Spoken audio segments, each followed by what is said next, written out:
I went over to my sister-in-law's house. I froze in place when I saw my husband and her showering together. I immediately locked the bathroom door, then called my in-laws, inviting them over to see the show. My name is Clara. Even now, whenever I remember that afternoon, I can still feel an icy chill run down my spine. Some shocks don't make you cry right away. They don't arrive with a scream or a fiery slap. They land with a heavy, crushing silence that makes your heart feel like it's stopped beating, your limbs no longer your own. And in just a few short minutes, the entire marriage I had spent years preserving shattered like a glass dropped on a stone floor. That afternoon, I was sorting through a few bags of things my parents had sent from their home in Wisconsin when my brother-in-law, Mark, called. His voice was a bit rushed, like he was in the middle of something. "Clara," he said, "your folks sent up some homemade jams, a few bottles of local beer, and some venison jerky. I'm swamped at the shop and can't get away. If you're heading that way, could you swing by, pick it up, and drop it off for Jessica?" I agreed immediately. Mark has always been a decent, straightforward man who often helped my family with small things, and I cherished him like a brother. I packed the items into a tote bag and drove over to my sister-in-law Jessica's house, thinking it was a good excuse to visit since it had been a while. I didn't call ahead, assuming only Jessica would be home at that time. Mark was busy at his auto shop, and my husband Tom had said he had a work thing that morning and would likely be home late. But as I pulled up to the curb, something felt off. The front gate was ajar, not latched. Jessica's car was in the driveway, which wasn't unusual. What was strange was a pair of men's leather dress shoes placed askew near the porch steps.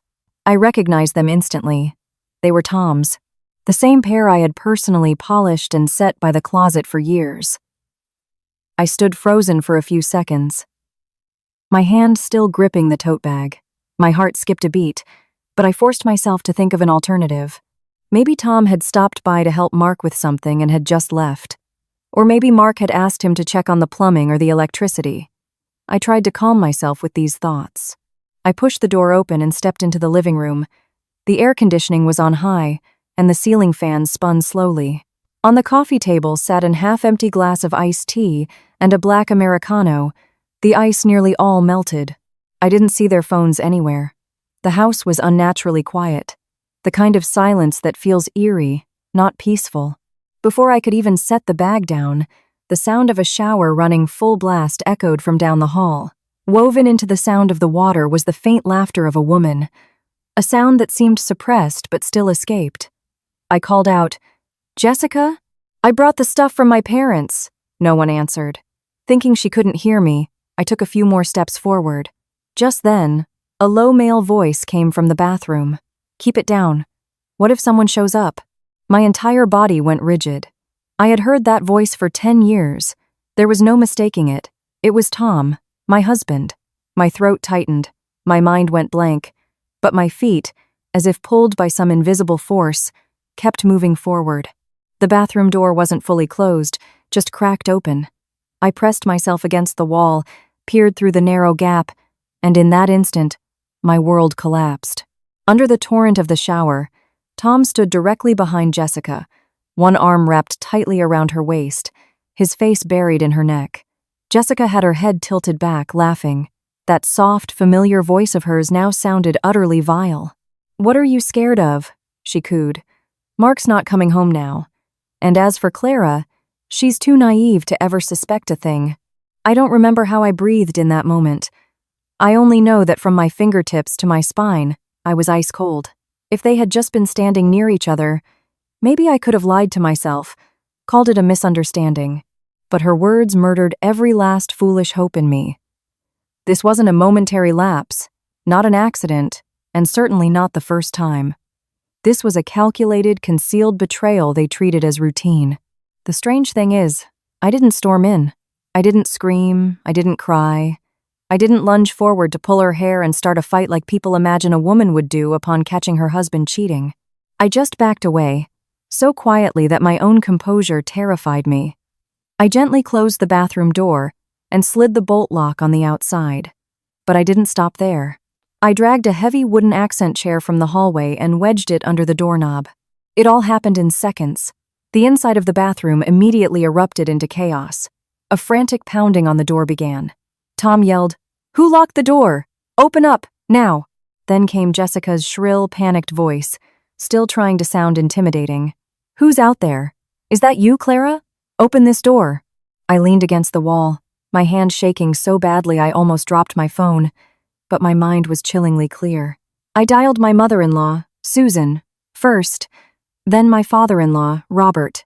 As soon as they answered, I spoke in a voice so calm it sounded foreign to me. Mom, Dad, you need to come to Mark's house right now. I have something I need you to see with your own eyes, because if I told you, you wouldn't believe me. The noise from the bathroom grew more frantic. Tom must have realized it was me, because his tone changed completely. He stopped yelling and started pleading. Clara, I know it's you. Please, open the door. Don't make a scene. I looked at the door, which was rattling violently in its frame, and a faint, bitter smile formed on my lips. A smile I never imagined I could produce under such circumstances. I spoke just loud enough for the two people inside to hear every word. Don't worry, I don't need to say much today. I'll let your parents come and see for themselves. Some things, once you see them with your own eyes, you can't deny anymore. The relentless pounding behind me felt like a hammer striking blow after blow against the nearly 5 years of my marriage. The most bitter part was that, looking back at my early days in this family, no one would have ever thought I'd end up standing outside a bathroom door, listening to my own husband beg for release while he was inside with his sister-in-law. Because for a long time, I truly believed I had married a decent man and entered a family that was a little demanding, but not impossible. It's only in hindsight that you see how the dysfunction in a family doesn't reveal itself all at once. It seeps in, bit by bit. By the time you realize it, everything is already too far off course. Tom and I had been married for almost 5 years.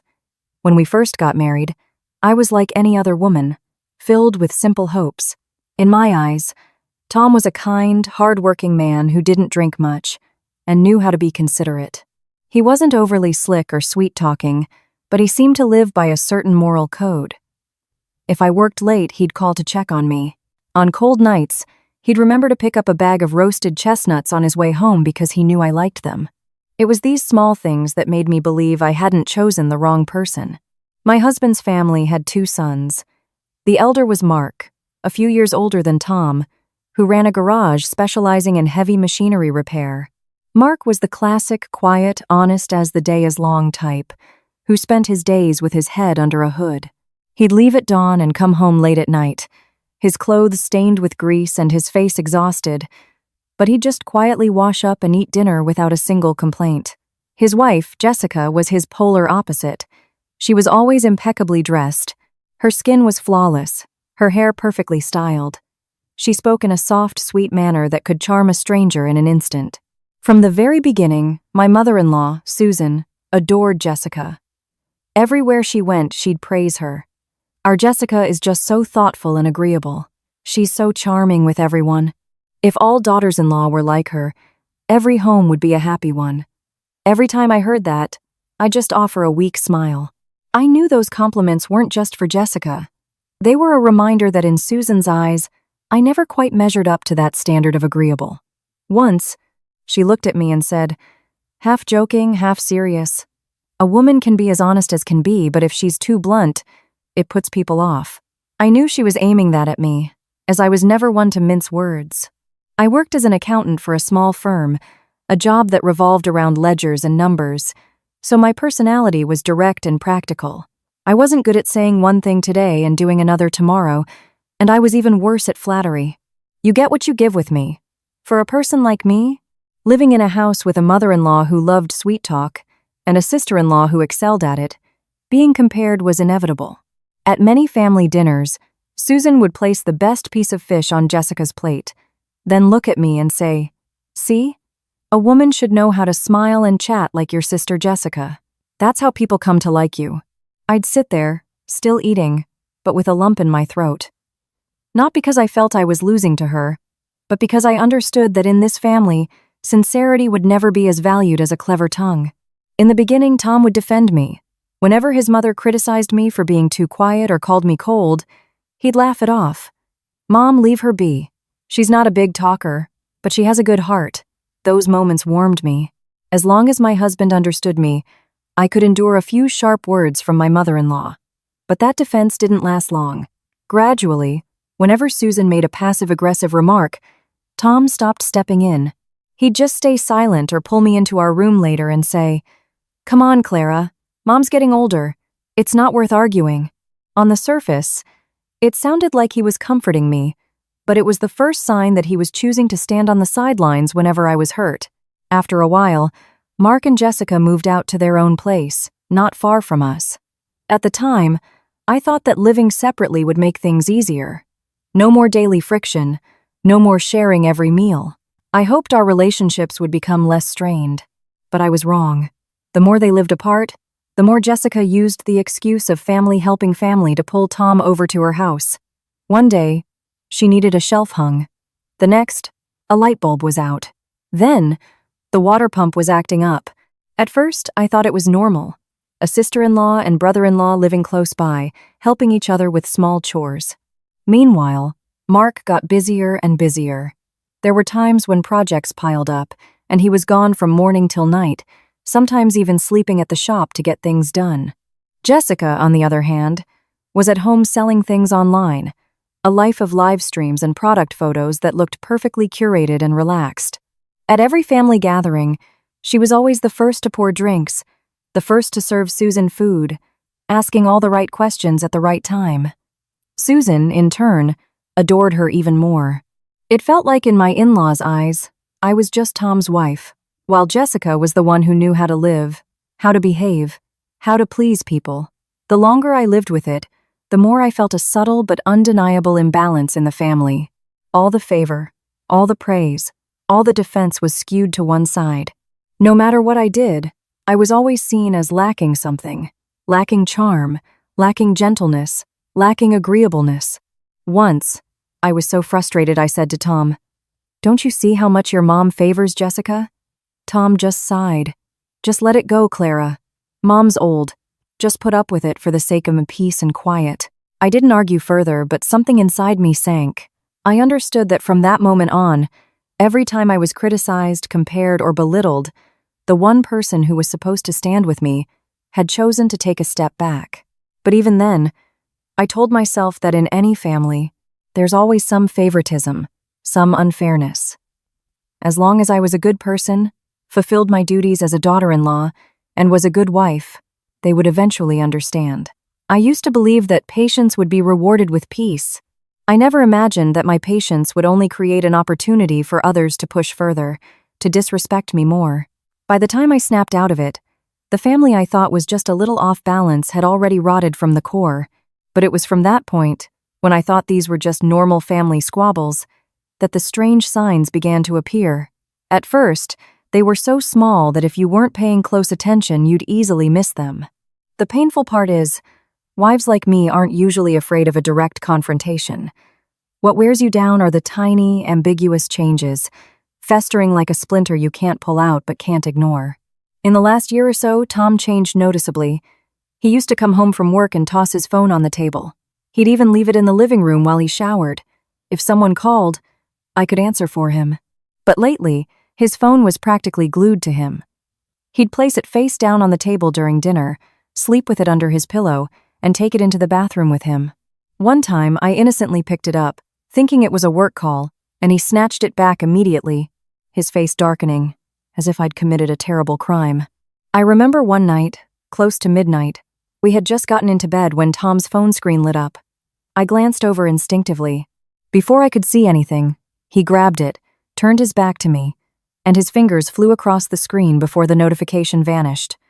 I asked quietly, "Who's texting so late?" Tom didn't answer right away. He let out an irritated sigh. "Can you stop being so nosy? It's just someone asking about work." His words stung. I hadn't done anything, just asked a normal question. But his reaction made me feel like I was in the wrong. Then there was another time. He was in the shower, and his phone, left on a shelf near the door, lit up just as I was walking by. I only had a second to see 2 words flash on the screen. Jessica C. My heart tightened. When he came out, I asked as gently as I could, "Why is Jessica texting you so late?" Tom, drying his hair, answered dismissively without even looking at me. "Mark's out of town. She needed help with the water pump. Don't get any ideas. The answer sounded plausible, but the way he said it so quick, so neat, as if it were rehearsed, left a sour feeling in my gut. From that day on, I paid more attention. Sure enough, whenever Jessica called, Tom would get up and leave immediately. One time, it was a burnt-out light bulb. Another time, a leaky pipe. Another time, he needed to move heavy boxes for her online business. Once or twice would have been normal, but it was happening almost every week, and always when Mark was away. What unsettled me wasn't that Tom was helping her, but that every time he came back, he carried a strange scent. Not grease or motor oil, and not their brand of soap. It was a cloyingly sweet women's perfume, a scent I never wore, and that didn't belong in our home. I tried to approach it gently. Maybe I should go with you next time, I suggested. I could give her a hand. I thought it was a reasonable offer. As her sister-in-law and another woman, I could be useful. I never expected Tom to snap at me, a rare display of anger. It's my brother's house, not a crime scene. Why are you acting like a detective? Give it a rest. I was stunned into silence. Since when did a simple offer warrant such a furious reaction? Worse, after he said it, he showed no remorse. He just slipped on his shoes, grabbed his keys, and walked out, leaving me alone in the kitchen with a pot of soup I hadn't even had a chance to serve. As for Jessica, she changed too. If before she was just sweet-talking to win over the elders, now that sweetness was laced with something unpleasant. Whenever she saw me, she still smiled and asked how I was, but her eyes weren't soft anymore. They were probing, as if trying to gauge how much I knew. Once, the whole family was having dinner at my in-laws. Jessica suddenly turned to me and said, very casually, "Tom's been such a huge help lately. I don't know who I'd ask if it weren't for him. It's so much better having family around than hiring a stranger." She finished with a slight smile in my direction. On the surface, it seemed innocent, but for some reason, it felt like a needle prick. My mother-in-law immediately jumped in, her tone supposedly defensive but actually a veiled reprimand. Of course, family should help each other. Why the long face? You need to learn to be more open-minded if you want your husband to appreciate you. I just stared down at my plate, my throat constricting. I hadn't said a word. But just because I was silent, because I didn't join in with a cheerful smile, Susan had already accused me of being petty. In moments like those, I felt completely alone in my own family. Anyone could say anything, imply anything, but if I so much as frowned, I was the one at fault. One afternoon, Jessica texted me, saying she had a slight fever and asking if I could pick up some Tylenol and Vicks VapoRub for her. At that point, I still didn't want to think the worst, so on my way home from work, I carefully bought everything and brought it over. But as soon as I arrived, things felt strange. The front door was closed but unlocked. The house was silent. I called her name a few times with no answer. I was about to turn and leave when I heard a sudden, sharp noise from inside, like something bumping into the edge of a table, followed by immediate silence. I waited outside a little longer and called again. It was almost a full minute before Jessica came to the door. Her hair was a mess, her face was flushed, and she was out of breath. "Oh," she stammered. I was changing. I didn't hear you." I nodded, handed her the medicine, and stepped inside to sit for a moment out of politeness. But as I sat down, my eyes caught a wet patch on the floor in the hallway, as if someone had just walked out of the bathroom. The bathroom door was ajar, and I could see steam still clinging to the mirror. On the towel rack hung a gray men's towel. Seeing it, my heart sank. It looked exactly like the kind Tom used. I couldn't be sure it was his, but a deep sense of unease took root in me from that moment. That evening, when Tom got home, I asked him as casually as I could, "Were you at Jessica's this afternoon?" Tom, who was taking off his watch, looked up at me. His gaze was so cold and irritated that I felt like a nuisance. "Don't turn yourself into one of those ridiculously jealous wives, Clara," he said. Then he walked into the bedroom to change without another word of explanation. I sat alone in the living room, feeling completely adrift. If I was right, why did I feel like I was the one in the wrong? Why was the person causing my anxiety able to turn it around and make me feel ashamed for my own suspicions? From then on, I couldn't find peace. I started seeing everything through a different lens. Every call from Jessica, every time Tom left the house, Every nonsensical defense from my mother-in-law made me think. But even as I thought it, I tried to cling to one last shred of reason that maybe I was being too sensitive. I was afraid that if I spoke up without proof, I would be the one labeled as malicious, a homewrecker, a paranoid wife. And perhaps because of that fear, for a long time, I let that anxiety grow silently within me, not yet brave enough to name the thing I was terrified of. After those simmering suspicions began, I no longer looked at Tom the same way. And strangely, it seems that when a wife starts to suspect, a guilty husband becomes incredibly perceptive.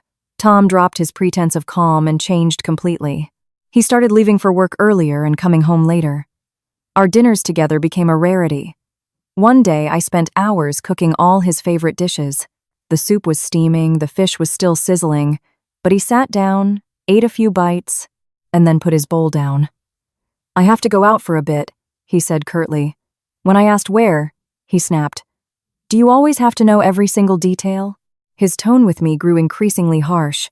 If I said one thing, he'd reply with half a sentence. If I asked a question, he'd scowl as if he were being interrogated. But what hurt the most was that whenever his phone vibrated and he saw Jessica's name on the screen, his voice would instantly change, softening, dropping in pitch, laced with a patience I hadn't heard him use with me in a very long time. Once, right in front of me, he answered her call and walked out to the balcony. His voice was low, but I could hear the difference. "Yeah, I'll be right over. Just calm down." Just those few words felt like claws scraping against my chest. There were evenings I'd wait from 7 p.m. until almost 9. The food would grow cold. He wouldn't answer his phone. My texts would show as read and then nothing. When the door finally opened, Tom would walk in with a look of feigned exhaustion, claiming he had an unexpected meeting. But I could see it clearly. His shirt collar was wrinkled, and his hair was still damp, as if he'd just showered somewhere else. He didn't smell like an office or the city streets. He smelled of that familiar body wash I'd noticed at Jessica's house. I wanted to ask, but every time I looked at his cold, stone-like face, the words would die in my throat. I began to pay closer attention, not by following him or making a scene, but by observing quietly. And it was that quiet observation that revealed so much. A few times on my way home, I saw Tom's car parked near Mark and Jessica's house at very odd hours. Not during lunch, and not in the evening for a family gathering, but in the middle of the afternoon or late at night times when Mark was almost certainly at the shop. At first, I forced myself to think he was just fixing something. But after it happened a second, and then a third time, in the exact same manner, I couldn't ignore it anymore. One day, I came home from the grocery store earlier than usual. As I turned onto their street, I saw Tom standing close to the corner of the house, in a spot hidden from the front gate. Jessica was standing opposite him, so close that another half step would have brought them together. Before I could process what I was seeing, Jessica reached up and brushed something off Tom's shoulder. The gesture was so natural, so intimate, completely devoid of the awkwardness one would expect between a sister-in-law and her brother-in-law. Just then, they both turned and saw me. Jessica's reaction was so quick that if I hadn't witnessed the preceding second, I would have been fooled by her sweet act again. She broke into a bright smile. "Oh, Clara, you're home early. I just asked Tom to help me carry a bag of rice inside. I couldn't manage it myself." I stood motionless, my eyes scanning the ground around them. There was no bag of rice, no boxes, no anything. There was only a guilty look on Tom's face, and a smile that was far too perfect on Jessica's. Before I could say a word, my mother-in-law walked out from the yard. I don't know how long she'd been there, but the timing of her intervention was so perfect it sent a shiver down my spine. She shot me a look and then said dismissively, "It's just a small favor, and you're standing there staring like you've caught a thief. What kind of petty woman are you? How do you expect to keep a husband like that?" Her words were a slap in the face. I stood there in the yard, still holding my grocery bags, and for the first time, I felt like I wasn't just being deceived by one person, but by a whole group of people conspiring to twist the truth right in front of my eyes. That night, I couldn't hold it in any longer. When Tom got home, I asked him directly, "Are you and Jessica hiding something from me?" Tom, who was holding a glass of water, slammed it down on the table with a loud crack. He didn't explain, nor did he deny it like an innocent person would. He just glared at me with fury in his eyes and growled, "If you can't trust me, then what's the point of being together?" Hearing that, my heart went cold. A truly innocent person would have reacted differently. They might have been angry or hurt, but they would have wanted to clear things up. But not Tom. He reacted like someone who had just been hit exactly where it hurt. From that day on, Jessica became even more brazen. She stopped avoiding me and instead started sending me texts that were half concern, half threat. One day, a message from her popped up on my phone. "Don't overthink things. If a man feels like his wife is constantly watching him, he'll get tired of it." Reading that, my hands turned to ice. On the surface, it was advice, but every word was like fuel on a fire. It made me feel as if Jessica was no longer afraid of me finding out, but was instead looking down on me, testing how much more I could take. Even more terrifying, Jessica knew Tom's schedule intimately. Things that even I, his wife, didn't know, she knew in advance. I'd mention, "Tom will probably be home late tonight," and she'd smile and say, "Oh no, he's getting off early today." I'd say Tom was out with friends, and she'd immediately counter, "I don't think so. He's busy with something else today." Her comments seemed casual, but the more I heard them, the more my skin crawled. There was no way a sister-in-law should know her brother-in-law's daily routine that well. Not unless they were in contact far more often than I ever imagined. So I decided to change my approach. I went silent for a few days, pretending not to notice anything. I didn't ask, didn't watch, didn't press. Sure enough, Tom visibly relaxed. He became less irritable, even feigning concern by asking if I'd eaten when he got home. Jessica reverted to her usual sweet, fake self, even calling me over one afternoon for some dessert she'd just made. It was this unnervingly calm demeanor that finally made me see clearly. They weren't acting nonchalant because they were innocent. They were overconfident, confident that I would tolerate it, that I wouldn't dare expose them, that even if I suspected, I would remain the submissive wife they thought I was. And from that moment on, I stopped asking. I didn't argue, didn't cry, didn't complain. I silently memorized every schedule, every time Tom left the house, every vague text from Jessica, every evasive glance followed by a pretense of innocence. I knew I was getting closer to a dirty truth. I just didn't have concrete proof yet, but a woman's intuition, especially one whose husband's heart has strayed, was screaming inside me every single day that I was being betrayed. And the most painful part was that it was happening within the very family I had tried so hard to preserve. But it wasn't until an incident a week before I caught them that I could no longer lie to myself. It had been raining since the afternoon, a persistent drizzle that turned the city gray and weighed down the spirit. I left work early, stopped by the market for some fish and vegetables, and went home to cook. I thought to myself that things had been too tense between us lately. Maybe if I made a nice dinner with all of Tom's favorite dishes, the atmosphere at home would feel less suffocating. I spent nearly 2 hours in the kitchen. The soup was steaming, the braised fish was still sizzling. The clock ticked past 7 p.m., and Tom still wasn't home. I called. He didn't answer.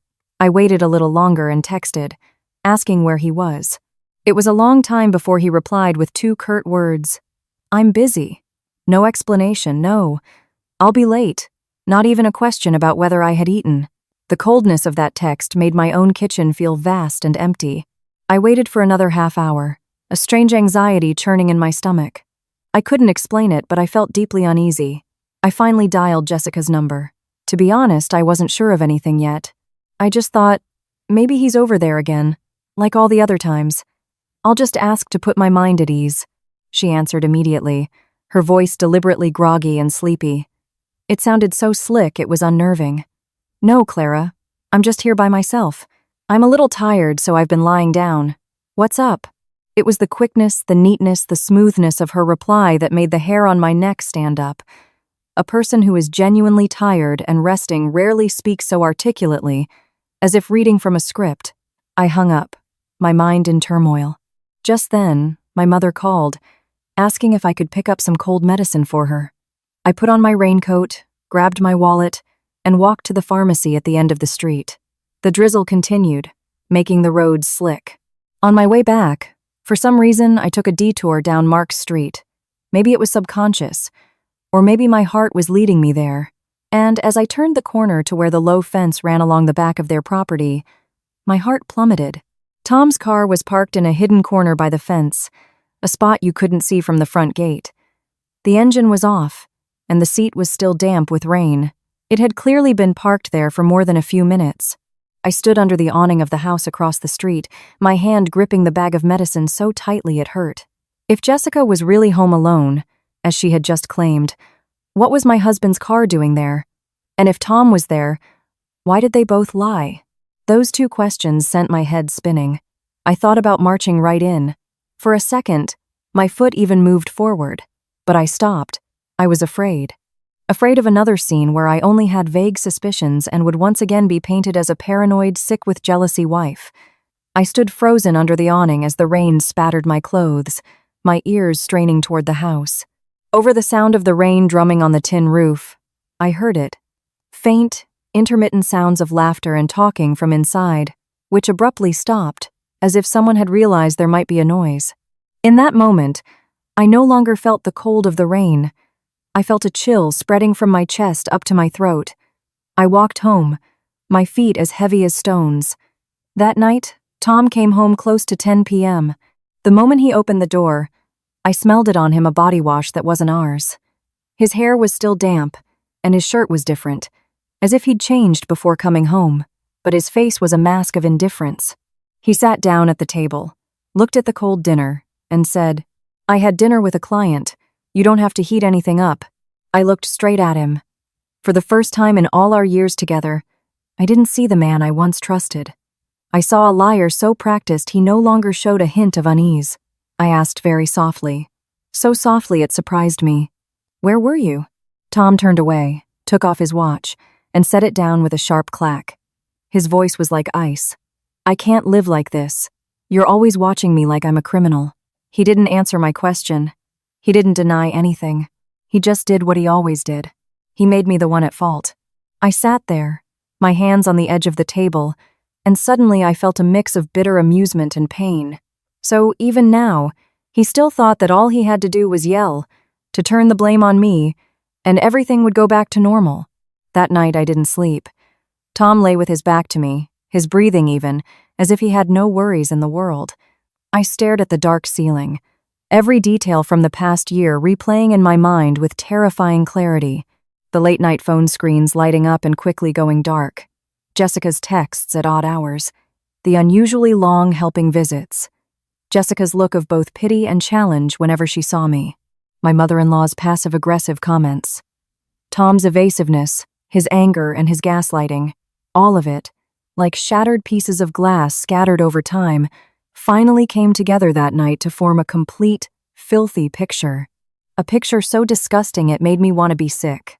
The next morning, I made a decision that surprised even myself. I would be completely silent. No more questions, no more tears, no more torment. I wouldn't let on that I was in pain. I wanted to see just how careless they would become if I stopped reacting. Sure enough, after just 2 days, Tom's relief was palpable. He was less guarded, no longer snapping at me constantly. Jessica reverted to her sweet, fake persona, even texting to ask what I was having for dinner and chattering about her online sales as if nothing had happened. It was their very over-the-top naturalness that confirmed everything. They were just too used to deceiving me. And right then, Mark called, asking me to pick up the things from my parents and drop them off for Jessica. As I listened, a strange feeling washed over me. Not happiness, not excitement, but a cold premonition. I didn't know why, but I knew I had to go. It was as if some invisible thread was pulling me toward a final, unavoidable truth. And so that afternoon, I carried the tote bag through Mark's gate, without calling anyone first. And just a few minutes later, through the crack in the bathroom door, all my suspicions, all my sleepless nights, all their denials were laid bare. In that moment, I finally understood. It wasn't that I was overthinking things, or that I was being irrationally jealous, as they had tried so hard to make me believe. It was that they had been betraying me for so long, so smoothly, that they had even managed to make me doubt my own senses. Inside the bathroom, the pounding grew more frantic. The wooden chair I'd wedged under the doorknob shook with each blow. Tom's voice, no longer soft and pleading, was now laced with desperation. "Clara, open the door. Let's just talk about this calmly." I leaned against the wall, my hand clutching my phone, my mind startlingly clear. I didn't yell. I didn't cry. I just said, loud enough for them to hear, "Wait for Mom and Dad to get here. Then you can explain however you want." Hearing this, the inside of the bathroom went silent for a few seconds, as if they both understood the situation had spiraled out of their control. Then, Jessica's shriek, "Clara, you have no right. Open this door right now." I almost laughed. The woman locked in a bathroom with another woman's husband still had the audacity to lecture me. Perhaps because they were so used to my silence, my tolerance, they still thought a few threats would make me back down. Less than 10 minutes later, I heard a car pull up, followed by the sound of hurried footsteps. Susan and Robert walked in, their faces etched with alarm. The moment Susan saw me standing there, her face hardened. "What's going on? You called like the house was on fire." If this had been the old me, I would have stumbled over my words, trying to explain, afraid of being called disrespectful. But not that day. I slowly raised my hand and pointed to the rattling bathroom door. "You don't need to ask me. Open it and see for yourselves." Robert's brow furrowed, his eyes darting from me to the door. Just then, Tom's voice, a mixture of panic and anger, came from inside. "Dad, Mom, get this door open." Hearing their son's voice from inside, Robert's expression changed instantly. He strode forward and yanked the chair away. The door flew open, and in that moment, the entire house seemed to hold its breath. Tom stood frozen inside, his hair soaked, his clothes in disarray, his face ashen. Jessica, clutching a towel to her chest, her hair plastered to her face, cowered in a corner. There was no innocent explanation for the scene. One look was all it took to understand everything. The air was so thick I could hear the last drops of water from the shower head hitting the tiled floor. Susan froze for a few seconds. I thought that, at the very least, she would turn and question her son. But no. Her first reaction was to glare at me and shout, "What is the meaning of this? Why would you lock people in a bathroom?" I stared back at her and, for the first time in my life, I laughed in my mother-in-law's face. It must have been a cold laugh, because it felt foreign even to me. "Did I lock the wrong people in, Mom?" I asked, my voice chillingly calm. Or did I perhaps open the door a little too soon? Robert spun around to face Tom, his voice low but as heavy as a stone. "Explain this. What the hell is going on?" Tom's mouth opened and closed a few times before he managed to stammer, I was just helping Jessica with the plumbing. It got wet, so I couldn't take it anymore." I cut him off, my words like daggers. "Fixing the plumbing requires you to stand that close? Or were you fixing your feelings for each other?" Tom was speechless, his eyes blinking rapidly, unable to form a coherent defense. Jessica, ever the actress, quickly changed her tune. She clutched the towel, tears instantly welling in her eyes, her voice trembling as if she were the victim. I slipped in the shower. Tom was just helping me up. We weren't doing anything. That tearful performance might have worked in the past, but not today. I burst out laughing, a sound that echoed in the suffocatingly shameful room. I looked directly at Jessica, helping each other up, under a running shower behind a locked door, after saying I was too naive to ever suspect a thing. "Do you think I'm deaf?" As my words landed, the room fell into a heavy silence. Jessica's face froze, her tear-filled eyes twitching. Tom shot a look at her, then at me, as if he couldn't believe I had heard that. Robert stood rooted to the spot, his hands clenched into tight fists. And Susan, this time, couldn't even muster a shout. Her face went pale, her lips moved, but no sound came out. I stood there, looking at each familiar face, and found it all bitterly amusing. Just a few minutes ago, I was the daughter-in-law, the wife, the one who always had to keep the peace. Now I was the one pulling back the final curtain, forcing them all to see each other's true faces. The pain was no longer the kind that made me want to scream. I just felt cold, a cold that sobered me completely, leaving no room for self-deception. Tom stammered my name, his voice almost a whisper of a plea. "Clara, listen to me." But I didn't look at him. I had no desire to listen. Because even now, caught red-handed, his first instinct was to find a way to talk himself out of it, not to feel shame for what he had done. Jessica kept her head down, but I knew she was frantically trying to cook up a new story to twist the narrative. But once the truth is laid bare, no amount of twisting can make it clean again. But the most shocking thing wasn't the two traitors standing there. What truly chilled me to the bone was the reaction of the very people who should have been able to see right from wrong in their own home. It wasn't Tom's disheveled state or Jessica's pale face that froze my blood. It was that after a few seconds of stunned silence, my mother-in-law, Susan, was the first to turn on me. Before I could even fully register her expression, I heard her sharp, knife-like voice. "Is this what this is about? You're making this kind of scene over a simple misunderstanding?" I stood there, momentarily thinking I had misheard. A misunderstanding?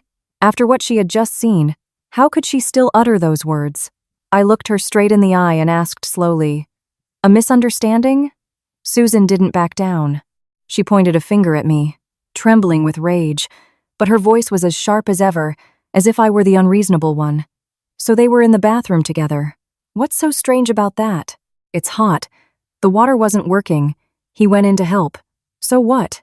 Pulling a stunt like this, trapping them like criminals. What is wrong with you?"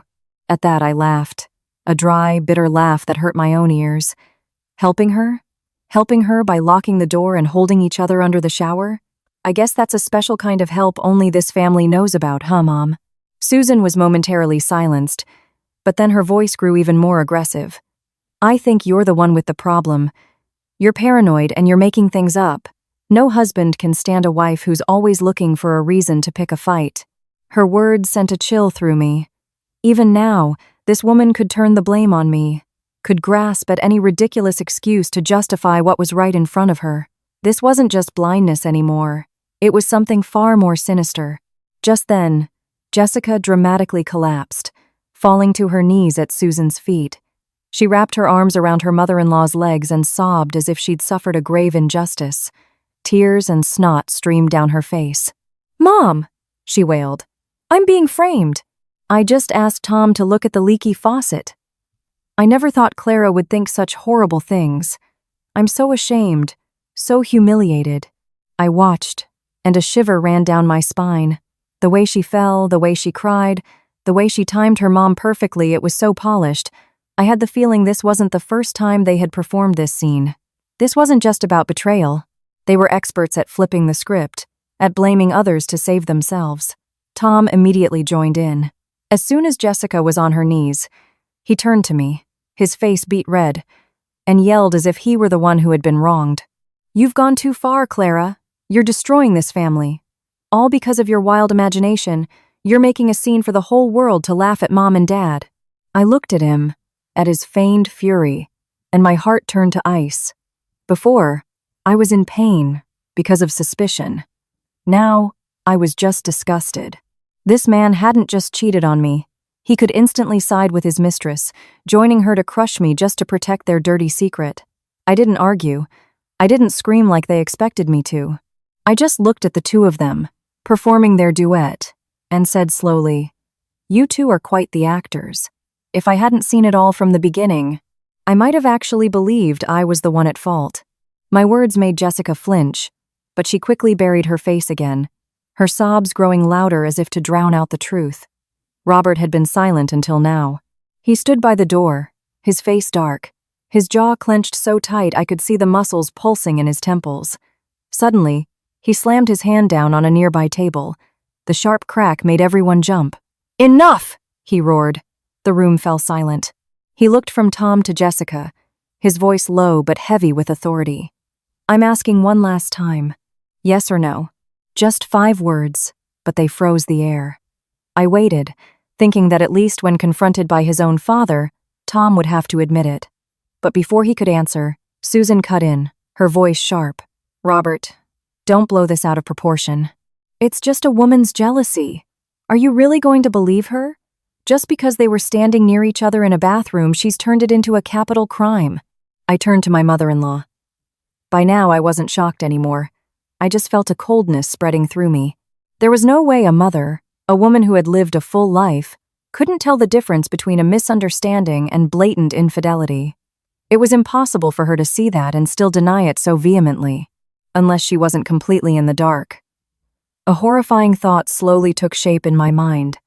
I looked directly at Susan, not blinking, and asked a single question. Or maybe, you knew all along? The question hung in the air, and the room fell deathly silent. Jessica stopped crying. Tom went rigid. Robert shot a look at his wife, and Susan, for the first time since she had walked in, her expression faltered. Her lips trembled, and her eyes darted away for a brief second. Just 1 second. But for me, it was enough. I didn't need an answer. Her silence said everything I needed to know. I stood in that room, looking at the people who were supposed to be my family, and felt a terrifyingly profound loneliness. When the person who should uphold justice chooses to look the other way, when the cheater and his mistress perform a play of victimhood, when all arrows are pointed at the one who was betrayed, I understood one thing very clearly. From this moment on, I had no one to lean on, and this was a fight I would have to face alone. Standing in that room, looking from one person to the next, I suddenly realized that if I kept arguing, kept trying to explain with words or tears, I would be the one cornered. For so long, they had gotten used to brushing everything aside with a few denials, a few fake tears, a few accusations that I was the jealous, petty one. But not today. Today, I was no longer the Clara who choked down her pain in silence. I took a deep breath, slowly opened my purse, and took out my phone. My hand was steady now. I looked at each of them, especially Susan, who was trying to maintain a cold expression, though I could see the panic in her eyes. I was going to stay quiet, I said clearly. But since you all want to argue, to take sides, to pin all the blame on me, then you're going to listen. The room went quiet. Tom stared at the phone in my hand, his face changing color. Jessica, still on the floor, now watched me with a new wariness. I didn't say another word. I just pressed play on a recording. The silent room was suddenly filled with Jessica's voice, clear as day. Just come over. Mark won't be back for hours. It was followed by Tom's low chuckle, the same chuckle I once thought was reserved for happy moments between us. It turned out he used that same voice with his sister-in-law. The recording ended, and the room was silent again. Tom's face was chalk white. He took a step forward, his voice cracking. You recorded me?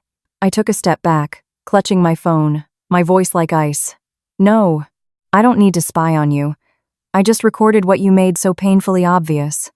Then, I opened a folder of screenshots. A stream of text messages appeared, one after another. They weren't long, but each one told a story that couldn't be denied. I'll be waiting for you tonight. She's getting suspicious. Be careful. Come over after 8. I'll leave the back gate unlocked. I didn't need to show them all. Just those few lines were enough to demolish every claim of a misunderstanding. I held the phone out to Robert. You wanted proof, Dad? Here it is. Robert took it, his face growing darker with every swipe of his thumb. I could see his hand tightening around the phone until his knuckles were white. Susan could no longer yell. She fumbled for words, her eyes darting from the screen to me, her earlier bravado completely gone. I knew she wasn't flustered because she felt for me. She was flustered because there was no way to lie her way out of this one. Tom lunged forward to grab the phone, but Robert's sharp, "Stay put," stopped him in his tracks. I looked at him and saw, for the first time, pure panic on the face of a man who had always thought he could get away with anything by blaming his wife. Then Jessica lifted her head. Strangely, she wasn't crying anymore. Her tear-stained face suddenly turned cold. She let go of Susan's leg, slowly got to her feet, and let out a short, cold laugh that made my skin crawl. She looked at me, her voice no longer choked with fake sobs, but flat and even. Fine. If that's how it is, I'll just say it. Tom and I have feelings for each other. Her words dropped like a bomb. Susan gasped. Robert slammed the phone down on the table. But Jessica wasn't finished. She looked at me as if I were someone who had already lost long ago. But it's not my fault, she said, each word deliberate. I stared into her eyes. I wasn't shocked anymore. I was just curious to see how she would try to spin this. Then whose fault is it? I asked. Jessica smirked, a look of pure contempt that she had hidden for so long behind her sweet facade. "It's your fault," she said. "If you can't keep your own husband, you can't blame someone else for taking him." The moment she said it, every last mask was ripped away. This was her true face, not a victim, not a gentle soul, not agreeable, just a shameless, conniving woman who would trample on others and then blame them for being under her feet. Susan's jaw dropped. Tom stared at his mistress in disbelief, probably as surprised as anyone by her sudden transformation. As for me, strangely, I didn't feel angry. I had already hit rock bottom with the pain. All I felt now was contempt. I looked at Jessica, my voice calmer than ever. "You're wrong. I didn't lose a husband." I paused, letting my words sink in. "I just threw out something that no longer had any value." Tom flinched. Jessica's lips tightened, a flicker of anger in her eyes that I hadn't enraged her as she'd hoped. Robert sat in stunned silence, as if he was seeing the complete decay of his own family for the first time. I stood there, my back straight, my phone still in hand, and felt a weight lift from my shoulders. Not because the pain was gone, but because after months of being gaslit and made to feel like I was the crazy one, I was finally no longer the one backed into a corner. Just as I finished speaking, the sound of a gate being pushed open and hurried footsteps came from the yard. A tall, lean figure appeared in the doorway. It was Mark. He was still in his work clothes, his pants stained with grease, his hair damp with sweat. But what made my blood run cold wasn't his arrival, but his expression. It wasn't surprise or shock or the frantic need for an explanation I would have expected. He just stood there, his eyes slowly scanning the room, landing on Tom, then moving to Jessica. He was terrifyingly calm. That very calmness made my heart clench.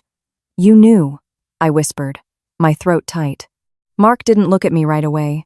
He let out a thin, weary sigh before answering, his voice hoarse, like someone who had been tired for a very long time. "I've known for a while." His words were like another bucket of ice water thrown on the room. Susan gasped. Robert's eyes widened at his eldest son, and my feet felt nailed to the floor.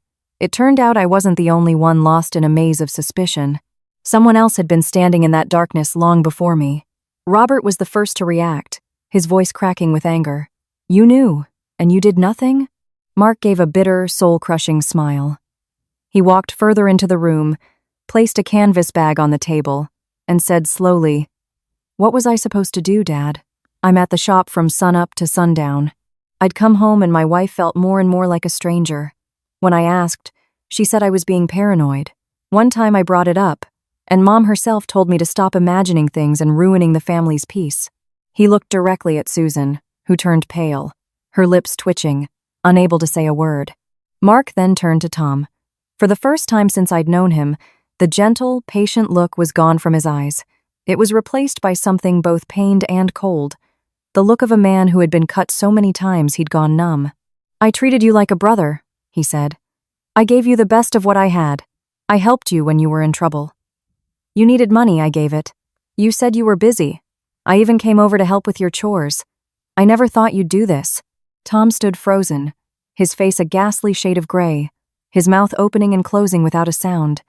Jessica, so bold just moments before, began to shrink back. But Mark wasn't giving anyone a chance to lie anymore. He opened the canvas bag, pulled out a thick stack of papers, and threw them onto the table. They scattered everywhere.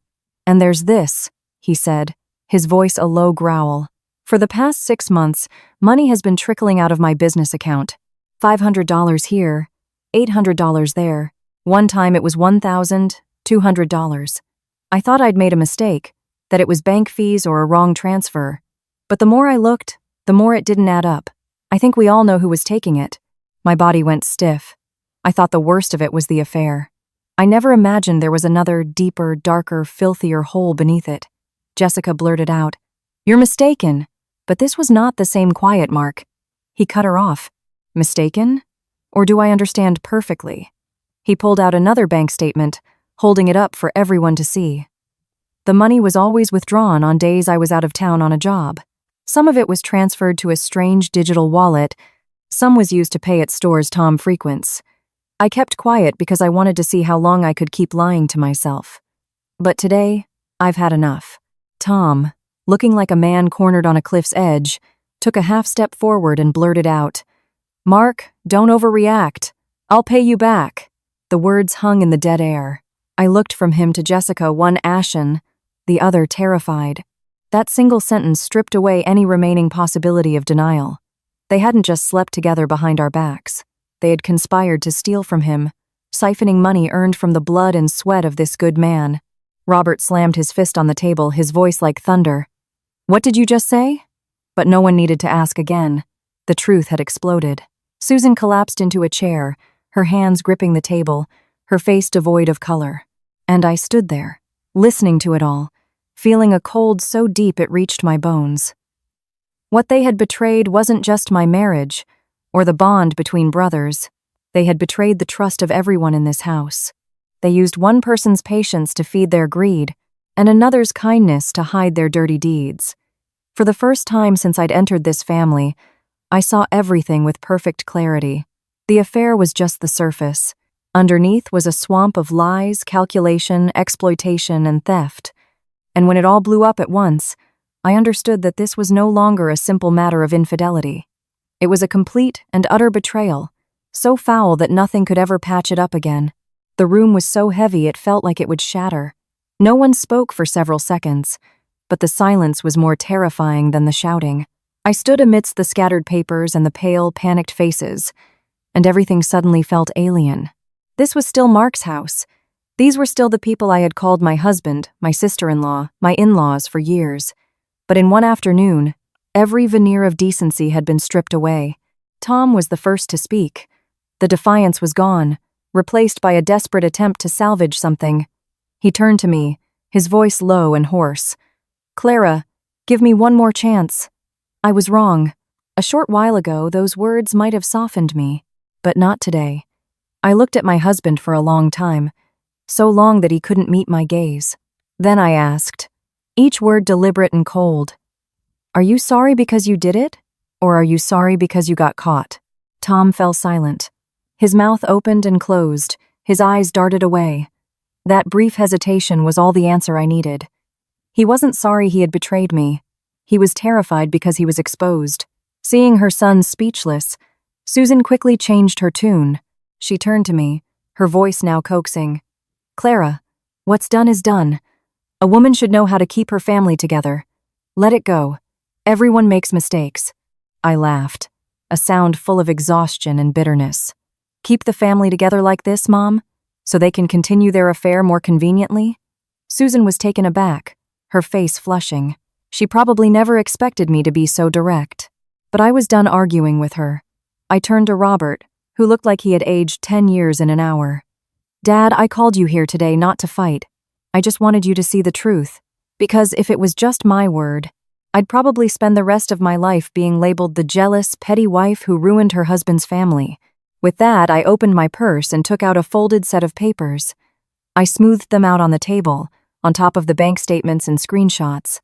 My voice was eerily calm. "I don't need to argue anymore. I'm choosing to end this." Tom looked down at the papers, and the color drained from his face. He snatched them up, his eyes scanning the first few lines. "Divorce papers?" he choked out. I nodded.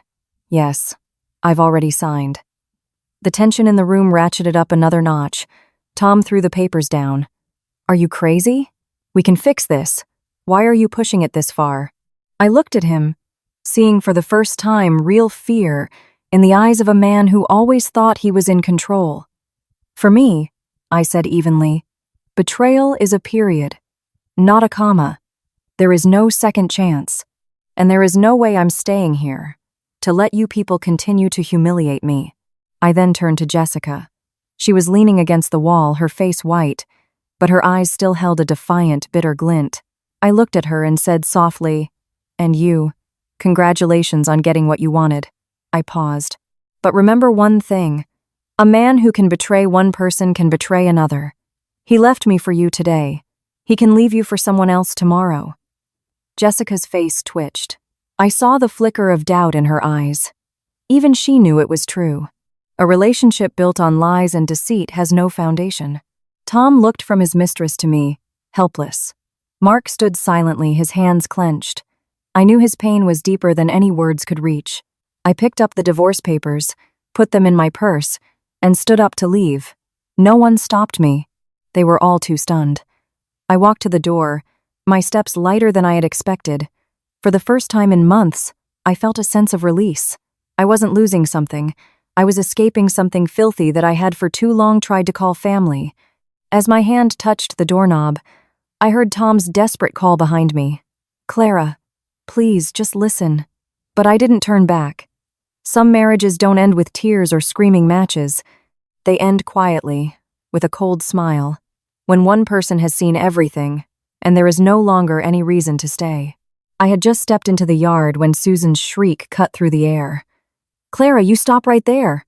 My hand froze on the gate. "Divorce? What do you mean divorce? You're going to make a spectacle of this family for the whole world to laugh at?" I slowly turned around. The evening air was cool, but not as cold as her words. I looked at her, my voice flat. "Who's making a spectacle, Mom? The ones who should be afraid of shame, or the ones who did something shameful?" Her words caught in her throat. Robert came out then, his voice hoarse but firm. "Get back inside. We're settling this tonight." We all filed back into the living room. Mark pulled out another stack of papers, bank statements, transfer receipts, all with dates and times. "I thought my wife was just spending a little too much," he said, his voice raw. "I never imagined she was using my money to support my own brother." Tom shot up. "No, you've got it wrong. I was just borrowing it. I was going to pay it back." I couldn't help but laugh out loud. An affair is a mistake, and stealing from your own brother to support your mistress is also a mistake? Just then, Mark's phone rang. He answered it, and his face, already dark with anger, turned deathly pale. He was silent for a long moment before saying, "I see. I'll call you back." He hung up and turned to Jessica, his voice low and terrifying. "My biggest client just called. They're pulling their contract. Someone used my business's name to take out high-interest loans. The lenders have been calling my clients, making them think I'm about to go bankrupt." Jessica's hands started to tremble. I don't know anything about that." But Mark was done being the quiet, patient husband. He thrust a document in her face. "You don't know? Then why is your signature on the loan agreement? Why is the guarantor's phone number Tom's?" It was then I understood. The affair was just the tip of the iceberg. Susan, still clinging to her precious reputation, tried to dismiss me. "Clara, you should go home. This is a family matter." I looked her in the eye, a bitter smile on my lips. When he cheated on me, it was our family matter. But now that it's all come out, it's your family matter? Tom lunged for the divorce papers. "Don't push this any further." I stepped back. "You're the one who started this. I'm just the one dragging all your filth into the light." Suddenly, Mark slammed his chair back. He pointed at both of them. "From now on, you two can do whatever you want. But my money, my business, this house, I'm taking back every single cent. There's no more staying quiet." And in that moment of panic, Jessica let slip the final, devastating secret. She looked at Mark and sneered, "How are you going to take it back? This house might not even be yours anymore." The room went dead silent. There was one more secret, darker and deeper than anything we had just uncovered. Jessica's words hung in the suffocating air. Mark stared at her, his eyes blazing. "What did you just say?" Realizing her mistake, Jessica tried to backtrack with tears, but it was too late. Under the intense glare of Mark and Robert, she confessed. Months ago, she had tricked Mark into signing a stack of documents, claiming they were for a business loan. Buried within them were a power of attorney and a property transfer agreement. Mark, trusting his wife and too busy to read the fine print, had signed it all away. She hadn't acted alone. Tom had been with her, had even driven her to get the documents notarized. Hearing this, Mark slammed his fist on the table, the wood cracking under the force, his knuckles bleeding. He looked at Tom, his voice trembling with a pain that was worse than tears. "I trusted you. I gave you a key to my house, to my shop, and you helped her notarize the papers to steal it from me." Tom could only hang his head in silence. It was no longer about guilt. He had simply run out of lies. That's when they turned on each other. "It was your idea to secure the assets," Jessica shrieked at Tom. "You said Mark was too soft to ever get ahead." Tom shot back. You shut up. You're the greedy one. You were the one who said if you're going to have a reputation, you might as well get rich from it. They clawed at each other verbally, exposing every dirty secret they had shared, including a plan to paint me as a mentally unstable, jealous wife to get me out of the picture. Listening to them, I realized how close I had come to being their next victim. Robert, no longer able to contain his fury, stood up and slapped Jessica hard across the face. "Get out of this house and never come back!" he roared. In that moment of chaos, Tom instinctively moved to shield Jessica, placing himself between her and his family. That single, reflexive action was the truest thing he had done all day. It showed everyone where his loyalty truly lay. He had chosen his partner in crime. As they backed toward the door, Tom shot me a look of pure hatred. "Don't think you've won just because you're getting a divorce." Just then, a car horn blared outside, and two men in professional attire walked in. "We're looking for Jessica and Tom," one of them announced, holding up a file. They were from a private investigation firm Mark had hired, which had uncovered evidence of fraud, identity theft, and loan sharking. They even had security footage from a loan office, showing Tom coaching Jessica on where to sign. Faced with irrefutable proof, Tom's bravado crumbled. "It was all her," he yelled, pointing at Jessica. "I had nothing to do with it," Jessica screamed back. "You dare abandon me now? You were all for it when we were in bed together, when we were spending his money." Their ugly fight spilled out into the open as neighbors began to gather outside, drawn by the commotion. Robert, his face a mask of weary resignation, spoke a final, damning sentence. "Whoever did this will face the consequences. This family will not protect them." That was the final blow. Tom looked at his father in disbelief, then turned to me, his voice now a desperate plea. "Clara, say something. Tell them I didn't know anything." I looked into the face I once loved and said, slowly and clearly, "You're asking the wrong person. The woman who would have trusted you unconditionally? You killed her a long time ago." Mark walked over and pressed a small black flash drive into my hand. "The security camera in my living room," he said, his voice tired. "It caught Tom sneaking in multiple times when I was gone. I'm not giving you this to make you stay. I'm giving it to you so you can protect yourself. I'll testify." I closed my hand around the drive, my heart aching for him. The one who had lost the most was the only one still thinking of protecting someone else. The greatest punishment for a traitor isn't tears. It's the crushing weight of evidence and consequence, stripping away every lie until they are forced to see their own wretched reflection. Tom thought he had won by trading a wife for a mistress. In one afternoon, he lost his wife, his family, his honor, and his freedom. After that catastrophic evening, I never went back. I packed a small bag and went to my parents' house. The divorce was filed immediately. Tom's calls and texts were relentless, a pathetic cycle of pleas and threats. I ignored them all. At the mediation, he and his mother appeared, looking haggard. Susan begged me to withdraw the petition to avoid the public shame. I just looked at her. "Were you worried about shame when you were defending Jessica?" I asked. She had no answer. In the meeting, Tom spun a tale of being seduced and led astray. "Clara," he said, his eyes wet with crocodile tears. "I promise I'll change. Just come back." I didn't argue. I simply played a recording from the flash drive Mark had given me. It was Tom's voice, talking to Jessica in the living room. "As soon as Clara signs the papers, we can move forward with the house." The room went silent. Tom's face turned to ash. I looked at the mediator. "I'm not here to be manipulated. I'm here to end this." The story of their affair and fraud became local gossip. The family's carefully constructed reputation was in ruins. Jessica was sued by Mark and hounded by loan sharks. Her true love with Tom devolved into public screaming matches. Robert fell ill from the stress. Susan grew gaunt and broken. One day, my father found her at our door.